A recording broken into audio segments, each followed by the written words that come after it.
Nima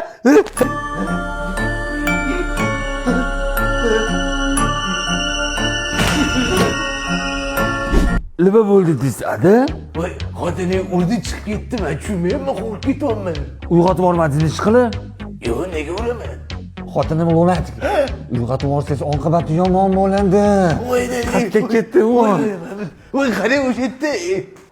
Assalomu alaykum, yaxshi oldinglar. Muchoq o'tirib oldinglar? Rahmat, haligi nimagadir uyqumiz kelmayapti, qarang. Endi xonamga kirib o'psa.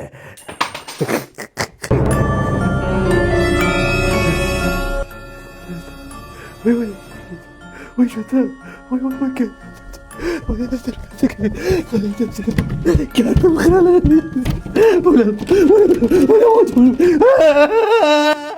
Keling, adajon. Qo'rqib ketdingizmi? Labingiz uchuv chiqibdi. Ya bu haligi shamollash shekilli. Mayli, men boshqa xonada uxlarman. Uxlamay, albatta, kechqurun uxlay olmaysiz. Tirikligimda uxlab olay degandim. Bo'lmasa ko'rimda uxlaymanmi? Xo'p. Voy, bolam xotini shkaf ustida o'tiribdi. Siz xavotir olmang, ada. Men pollatani qo'llab oyog'ini tagiga qo'ysa, bosish bilan uyg'onib ketadi. Yo'q, Eskidan shunaqa bor ekan. Suvmasa uyg'onadi. Lunatik bo'lgan. Keyin xijolat bo'lib, xonamdan chiqib ketadi. Buguncha mashg'ulada o'zim bitta o'zim masalan uxlayman.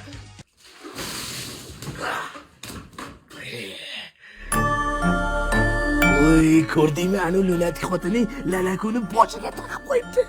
Bu kutga allergiya bermaydi, boshga emas. Tushundingmi?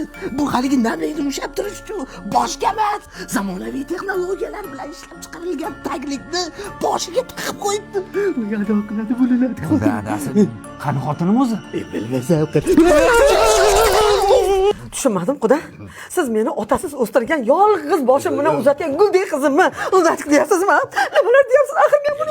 Yo'q, quda, yig'lamang, qo'ying. Mana yolg'iz boshim bilan uylantirdim buni. Gap unda emas. Ishonmasangiz, o'zingiz bugun biznikida yotib qoling, o'z ko'zingiz bilan ko'rasiz. Mashka, sening jonimga tegdi. Odamlarni qo'rqitib yotibsan. Men yo'q kiramiz. Ay. Kelinim desam, onasi g'it o'zi-yu. Qani bu yoqqa. Yo'q, bu yoqqa emas.